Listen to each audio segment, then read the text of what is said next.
Hello and welcome to World Talks. I'm your host, Dejana Stošić. In this episode of World Talks, we focus on Serbia, where a group of students is taking their protest to the international stage and literally on two wheels. Now, in a symbolic ride for justice, dozens of young activists are cycling all the way to the European Parliament in Strasbourg, France, hoping to shine a light on their government's failures, mainly over the canopy collapse in Novi Sad, which resulted in 16 deaths, and to directly deliver evidence of human rights violations. Joining me now on TVP World to discuss is Dejana Stošić, activist and educator who is committed to fighting gender-based violence. Dejana, welcome to the program. Glad to have you with us here this morning. Thank you for inviting me.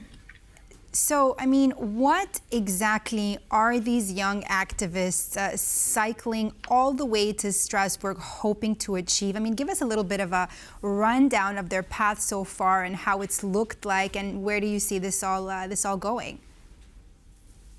Yesterday they were in Vienna. On Saturday they were in Budapest, and their hope is to actually bring the message to the people of the town that they are passing by about what is happening in Serbia. As some of you may know, in the last 5 months in Serbia there have been huge or nationwide protests who are led by students. And also in all of this time, all the universities in Serbia are completely blocked. So there is no classes, there are no exams. Students are for 5 months sleeping at the universities in order to say, okay, we want our demands to be fulfilled. And because for 5 months our institutions are ignoring them practically, they are going to Strasbourg to say what is going on to the EU institutions. They chose Strasbourg as the place of home of Council of Europe and the European Parliament, in hope that somebody will listen to them and with their message saying, please look at us. Because the things that they're fighting for, their demands, are basically what EU stands for. It's accountability, it's democracy, transparency, and the rule of law. They started their journey in Novi Sad,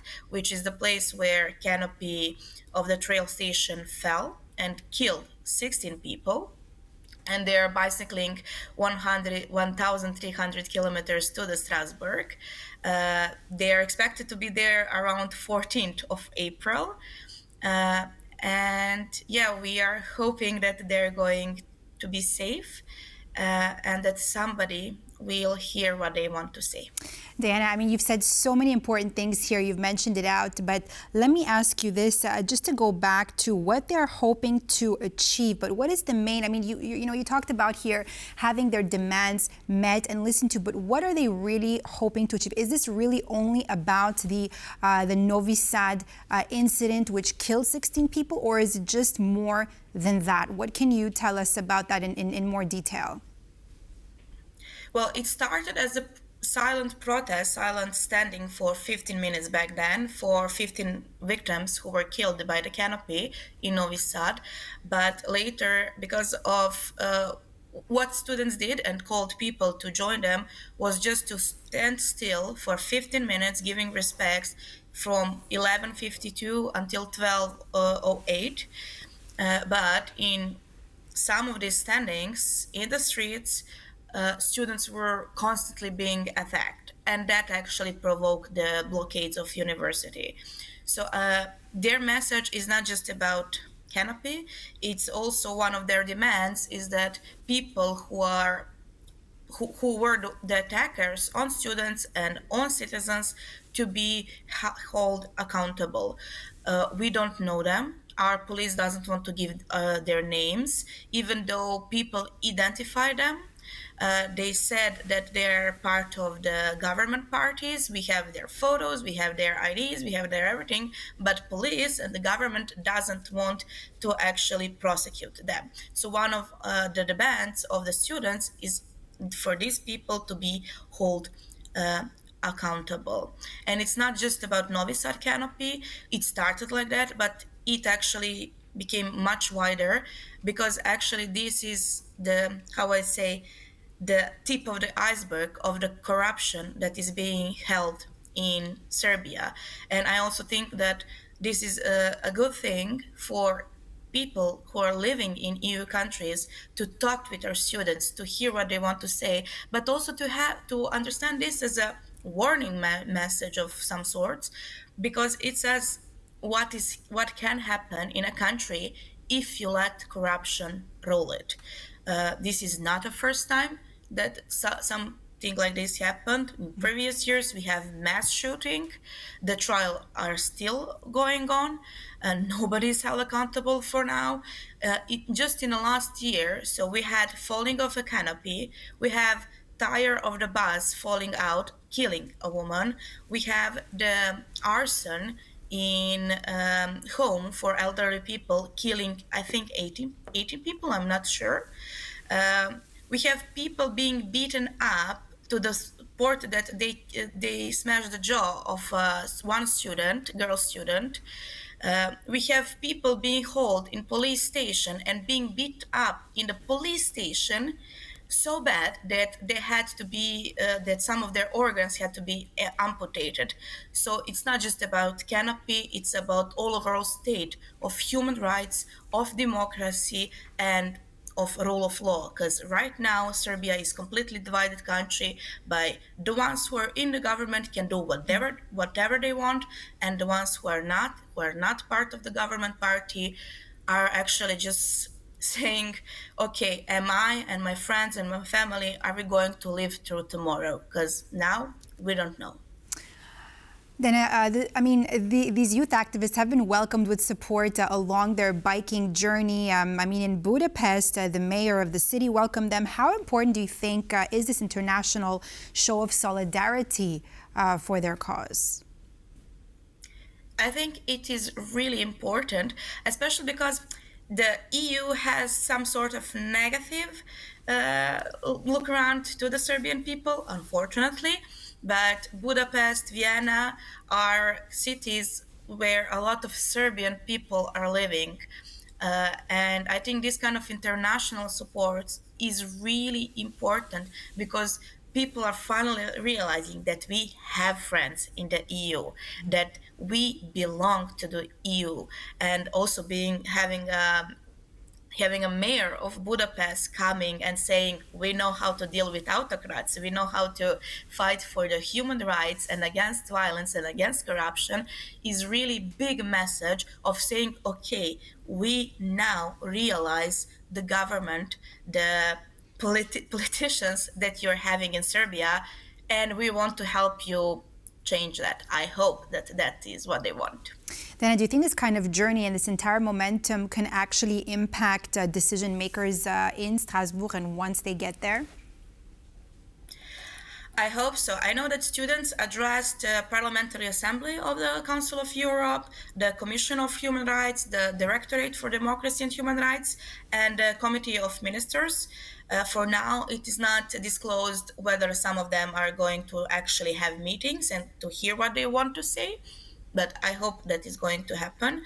The important thing is that they are spreading the message. They are to be seen, and this was already the topic in the EU Parliament, and we have Tonino Pizzula actually saying that they see us and we have their support. So I know a lot of members of Parliament of the EU are here in a way that they support students, they support our values, they support students' demands, and we are yet to be seen what is going to happen. No information is public yet about if they're going to have a meeting or not, but we hope that that is going to be changed soon. Dana, you're talking about the EU Parliament and potential and possible reactions, but let me ask you this. How is the Serbian government reacting to this journey? Well, Serbian government, I wouldn't say they are not doing anything, in a way that first demand is to actually every documentation process of the reconstruction of the canopy and of the trail wheel station be publicly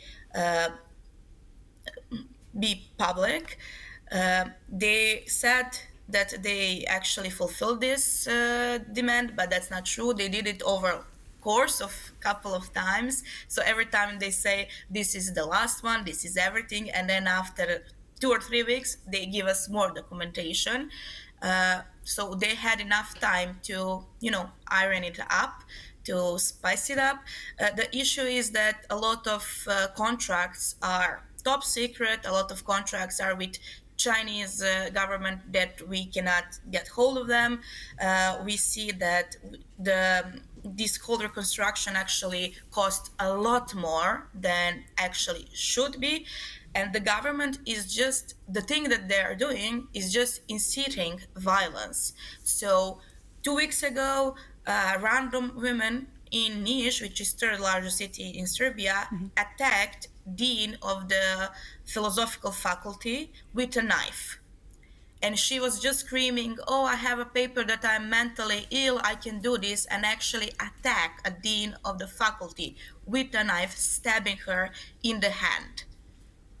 Nothing happened to that woman. Nothing happened to her. The government is holding students and activists into prison. So now it's the 24th day of activists being held in prison cell. So Diana, let me ask you on that. Sorry, I have to interrupt you to ask you just that. I mean, these students and these youth activists that are cycling all the way across Europe here on their way to France, I mean, stopping by Budapest, Vienna, etc. Now, are they not possibly afraid of what may happen to them when they go back to Serbia? Of course. I said that is what being brave is. The more scary thing is what is going to happen if we don't succeed. We live with that fear every day. So this is what courage looks like. So just to go a little bit more details on that first, for somebody who doesn't understand that situation, what are some of these potential, negative things that could come out of, once these activists head back to Serbia? Could they be jailed? Could they serve prison time? Like, what would that look like? Yes, well, as I mentioned, for now, for 24 days, activists are in prison without any evidence. Literally any evidence, and they are the government said they can be in jail from 5 until 15 years of prison. We are all afraid, or we are living with that literally during any time in the day or the night, police can knock on our doors and just said, okay, you are arrested. You don't know from what, you don't know why, nothing.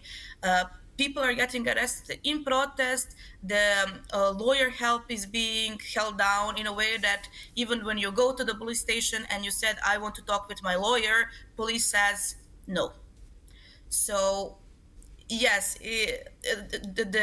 our parents can be fired. That is also happening, that people are staying out of their jobs because of the support of the students. And at the end of the day, one of the students, she's literally being targeted in the pro-government media every day since the protest started. It's not just about her, but each student. The issue is that this protest doesn't have a leader. Students are leaders. They have hundreds of leaders, actually. And they're striving so they don't target this one person. And they're striving for democracy, riding all their way through to Strasbourg for democracy. Thank you so much, Dejana Stošić, activist and educator, for being with us and breaking it down for us here on World Talks this morning. And that's all for this edition of World Talks. I'm Dejana Stošić. Thanks for watching.